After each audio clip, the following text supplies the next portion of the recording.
कोई 30 तो कोई 35 साल से यहाँ पर रह रहा था, पाई पाई जोड़ करके अपना आशियाना यहाँ पर खड़ा किया और कल से लेकर के आज और आने वाले दिनों के अंदर उनकी आंखें जो है सिर्फ नम ही आपको दिखाई देंगी, आंसू जो है बहते हुए दिखाई देंगे।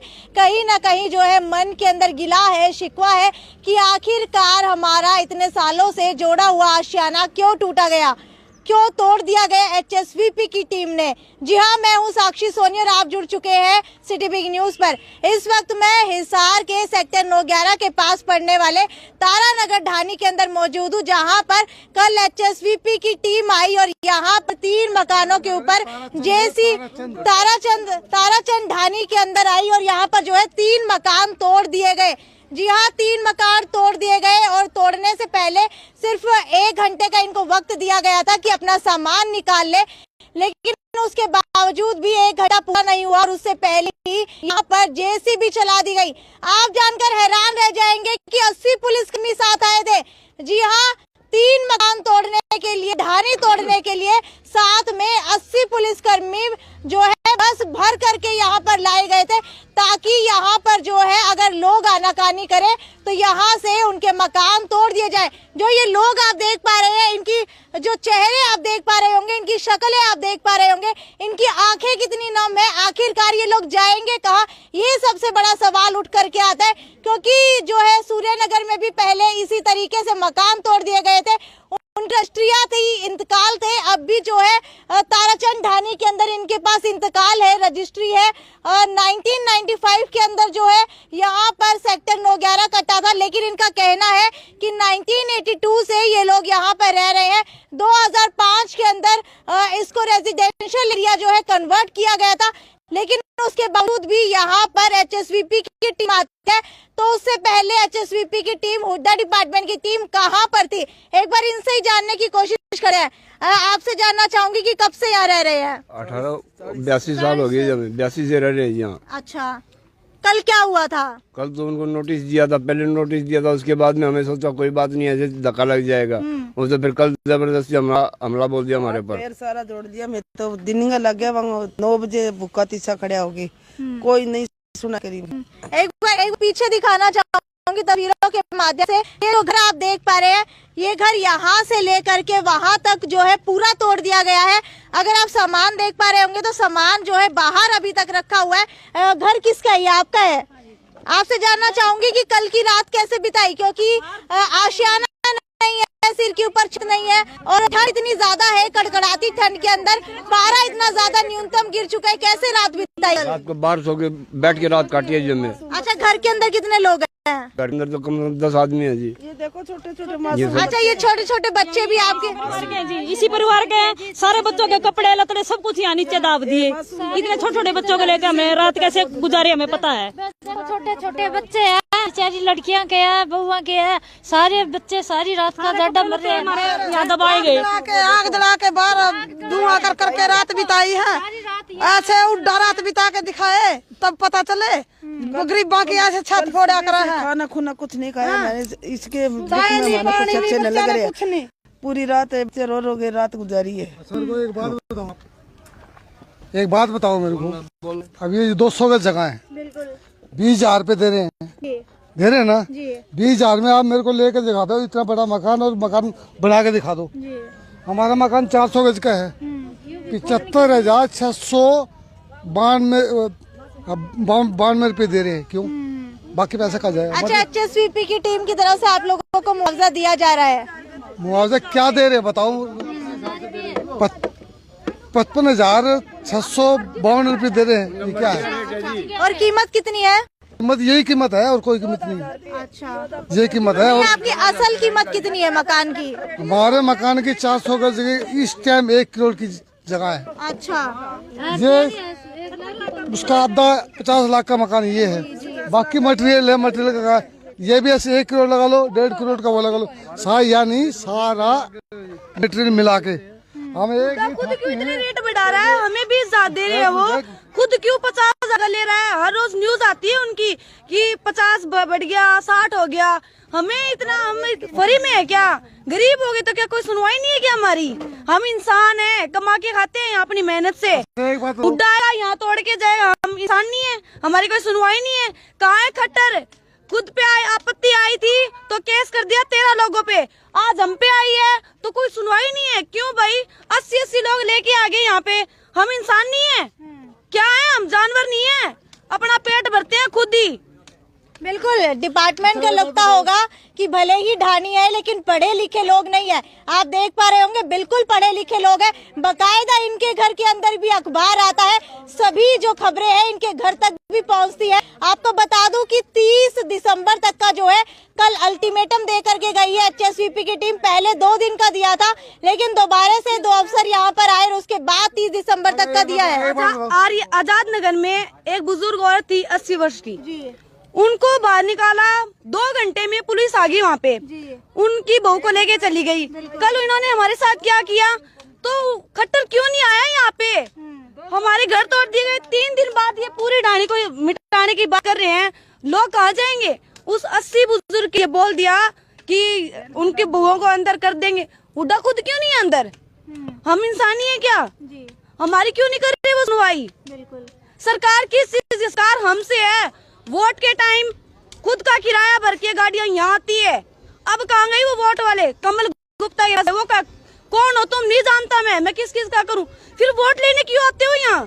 बिल्कुल बात जायज है, जब वोट मांगने होते हैं सभी सांसद विधायक यहाँ पर पहुंच जाते हैं, लेकिन जब घर तोड़े जाते हैं, आशियाने टूटते हैं, दर्द कितना होता होगा इनको ये तो आप भी समझ सकते हैं। किस तरीके से इतनी कड़कड़ाती ठंड के अंदर पूरी रात इन्होंने यहाँ पर बिताई है। कम से कम इसका ध्यान तो HSVP की डिपार्टमेंट को रखना चाहिए था। कोई ना कोई जगह का इंतजाम प्रबंध पहले किया जाना चाहिए था, जो कि घर ढा दिए गए हैं लेकिन उसके बाद अब इनके पास जगह नहीं है जाने के लिए। अब कहाँ जाने वाले हैं आप जिसका घर टूटा है? क्या पे जा रहे जी? 5,000 रुपये मांग रहे, कोई 10,000 रुपये क्या मांग रहे। मान लीजिए एक ईट है, ये एक ईट 15 रुपए की पड़ती है। हम इसको चुनाव करते हैं, एक ईट 15 की पड़ती है, तो हम इतना पैसा जाए कहाँ से लाए हम पैसे? बताओ, सरकार देगी हमें पैसे? क्या दे रही है हमें? हमारे पैर में जुत्ती भी नहीं आती। देखो बिल्कुल छोटे छोटे बच्चे आप देख पा रहे होंगे, ये भी किस तरीके से सोए होंगे। आप समझ सकते हैं कि आधी रात को इतनी ज्यादा कड़कड़ाती ठंड के अंदर, जहां पर जो है मैदानी इलाकों के अंदर हिसार को सबसे ठंडा बताया जा रहा है, घर के अंदर भी अगर हम लोग हीटर लगा करके सोते हैं तो भी इतनी कड़कड़ाती ठंड के अंदर हमारी ठिठुरन निकलती है। लेकिन यहाँ पर लोग घर टूटने के बाद खुले आसमां के नीचे सोए हैं कल रात को। आपसे जानना चाहूंगी, बेटा कल कुछ खाया है? नहीं खाया कुछ। कब खाया था आखिरी बार खाना? परसों। आपने?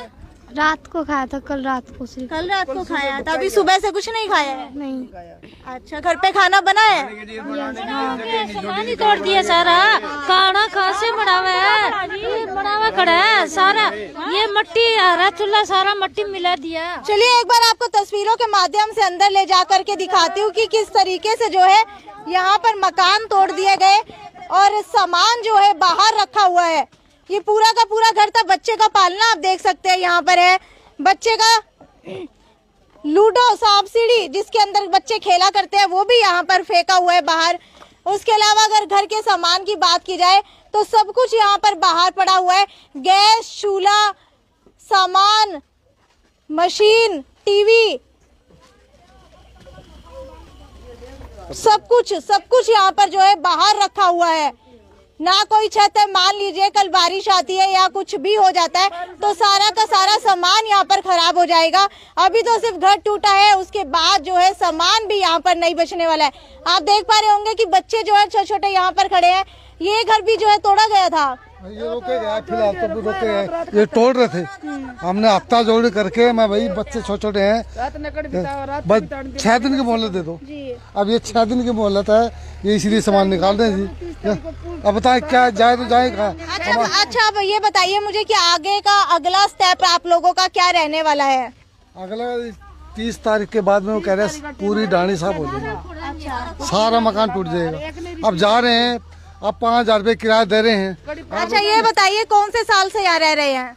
सन 1982 साल से रह रहे हैं। 1982 से रह रहे हैं। 1995 के अंदर सेक्टर 9-11 कटा था। ये बाद में कटा, उस टाइम हम यहाँ खेती करते थे। से पहले बेटा 15 साल पहले ये ढाणी बसी हुई है। ठीक है, ढाणी तो 15 साल पहले बसी हुई है, लेकिन जो सेक्टर है वो 9-11 के अंदर कटा। जो 9-11 सेक्टर है वो 1995 के अंदर कटा था, लेकिन उस वक्त भी जब काटा गया था उस वक्त ये जमीन जो है इस ढाणी के लिए छोड़ दी गई थी। लेकिन केस तो कर दिया इसने। जब मेरा मतलब है 20 टाइम में हमको खाली करा लेते तो हम हमारे टाइम में, हमारे सस्ते टाइम में कुछ प्लाट बना लेते। अब इतना रेट हो गया, हम कहाँ जाए ना, माने कोई 1995 में ने रकबेर करी थी, हमने केस किया, जीत गया हमने। उन्होंने जगह छोड़ दी। 2006-5 में फिर इन्हें रकबेर कर दी। भाई ये सारी जमीन हमारी है। ये अवैध कॉलोनी बता रहे हैं, हालांकि सब कुछ हमारे सबूत है। हमारा कागज ऐसे फेंका हुआ है। बिल्कुल, रजिस्ट्री भी है, इंतकाल भी पूरा है। सब कुछ है हमारे पास। कागज कहते हैं ये कुछ नहीं है, कागज हमारे क्या है, हमारे आगे कुछ नहीं है। बिल भी भरा जाता है, हाउस टैक्स भी लगता है, लेकिन उसके बाद भी कॉलोनी को अवैध बता दिया जाता है। वाह भाई वाह।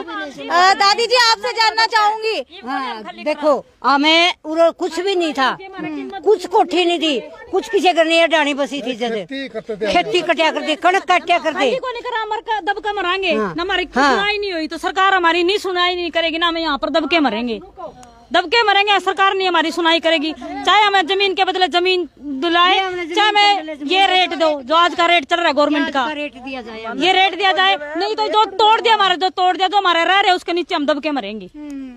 अब अपने बच्चों को लिए अभी आग लगा लेंगे हम। अभी कहाँ जाए, किराया 10-10 हजार रुपया मांग रहे, 5-5 मांग रहे। हम कोठियों में पोछा झाड़ू करके काम चलाते हैं, कहाँ देंगे हम इतना किराया?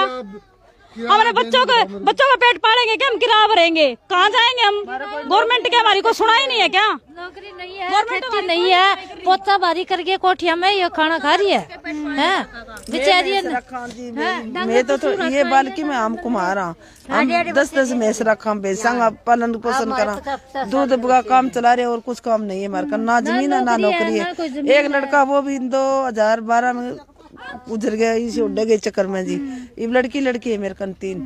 चलिए, अभी तो आप लोगों को जो है 30 दिसंबर तक का अल्टीमेटम दिया गया। अगर 30 दिसंबर के बाद जो है दोबारा से कॉलोनियां तोड़ी जाती है तो क्या करेंगे आप? अब हम दबके मरेंगे। अब चाहे पुलिस फौज आ जाए, चाहे कोई भी आ जाओ, अब हम पीछे नहीं हटेंगे। हमारे पास रह क्या गया? क्या रह गया हमारे पास? एक जान है, ये भी दे देंगे हम। कितने बच्चे हैं आपके? मेरे 3 बच्चे हैं जी, मेरा पूरा परिवार है। हम इस जमीन में हम 3 परिवार रहते हैं, यहाँ पर 3 परिवार रहते हैं हम, सारे कुल मिला के 15-20 बच्चे हैं जी, सारे मिला के 15-20 मानस। हम कहाँ जाएंगे हम इतने परिवार? कोई हमने किराया पे नहीं दे। चलिए, अभी तो जो है 30 दिसंबर तक का अल्टीमेटम दे दिया गया है HSVP के डिपार्टमेंट ने। यहाँ पर दोबारा से HSVP का डिपार्टमेंट आएगा, दोबारा से इन लोगों को बोला गया है। पहले आपको बता दूं कि तोड़ने से पहले जो है यहाँ पर इनको नोटिस दिया गया था बकायदा कि हम लोग जो है तोड़ने के लिए यहाँ पर आ रहे हैं। उसके बाद अब 30 दिसंबर तक का अल्टीमेटम दे दिया गया है। कहा जा रहा है कि उसके बाद पूरी की पूरी टीम यहाँ पर आएगी और पूरी की पूरी ढाणी जो है वो डहा दी जाएगी। हालांकि इनके पास जो है रजिस्ट्री भी है मकान की, पूरे तरीके से इंतकाल भी पूरा है, लेकिन उसके बावजूद इस तरीके की कार्रवाई करना कितना जायज मानते हैं आप लोग? जब वोट लेने की बारी आती है तब तो सभी यहाँ पर आ जाते हैं, लेकिन जब बारी आती है इनके मकानों की, आशियाने बनाने की, तब यहाँ पर आप लोग देख पा रहे होंगे कि कोई भी नहीं आता है। आपको थोड़ा सा और आगे ले जा करके तस्वीरों के माध्यम से दिखाना चाहूंगी ढाणी की कुछ तस्वीरें दिखाना चाहूंगी। इस ओर दिखाना चाहूंगी कि कुछ लोग जो है अपना सामान शिफ्ट करने के अंदर लगे हुए हैं। ये वही 3 घरों के अंदर से 2 घर है जो आधे आधे तोड़ दिए गए थे। ये अभी अपना सामान शिफ्ट करके कहाँ ले जा रहे हैं? किराए पे जा रहे हैं तारानगर में। अच्छा, जो है किराए के ऊपर ये लोग अपना जो सामान है वो कहीं ना कहीं इंतजाम कर रहे हैं रखने का, क्योंकि कल कुछ भी नहीं पता, अगर दोबारा से डिपार्टमेंट आ जाता है अपनी टीम लेकर के, जेसीबी एकदम से चला दी जाती है, तो इनके पास कोई भी ऑप्शन नहीं बचेगा। इसलिए पहले से ही अपना सामान शिफ्ट करने की तैयारी यहाँ पर की जा रही है। थोड़ा सा एक बार आप तस्वीरों के माध्यम से देख लीजिए कि किस तरीके की ढाणी है और यहाँ पर जो है कितना मकान कल तोड़ दिया गया है। ढाणियां लगभग कितने मकान है ढाणी में? ढाणी में अपने अपने मकान है 7, बाकी है ताराचंद की जगह जो है ताराचंद की। पूरे कितने मकान है? पूरे मकान 20 मकान होंगे, 20। अच्छा 20-25 मकान है जो तोड़े जाएंगे। तो देखते हैं आगे एचएसवीपी की कार्रवाई किस तरीके से रहती है। अभी तो 30 तारीख तक जो है अल्टीमेटम दे दिया गया है। इन लोगों का कहना है कि अगर दोबारा से जेसीबी यहाँ पर चलाई जाती है तो हम लोग यहाँ से नहीं जाएंगे, भले ही हमें इस जमीन के अंदर जो मिट कर मिल जाना पड़े, लेकिन उसके बावजूद भी हम यहाँ से नहीं जाएंगे। आगे देखते हैं कि आगे क्या डिपार्टमेंट एक्शन लेता है और क्या इनकी बात जो है मानी जाती है, या फिर इनको मुआवजा दिया जाता है, या फिर उतना ही प्लाट दिया जाता है। तब तक जुड़े रहिए मेरे साथ सिटी बिग न्यूज पर, आगे भी आपको अपडेट देती रहूंगी। ज्यादा से ज्यादा शेयर कीजिए और सरकार तक ये बात पहुंचाइए कि ताराचंद ढाणी के अंदर लोगों के साथ अन्याय हो रहा है और इस तरीके से अन्याय हो रहा है कि उनके पास रहने के लिए जगह तक नहीं है। नमस्कार।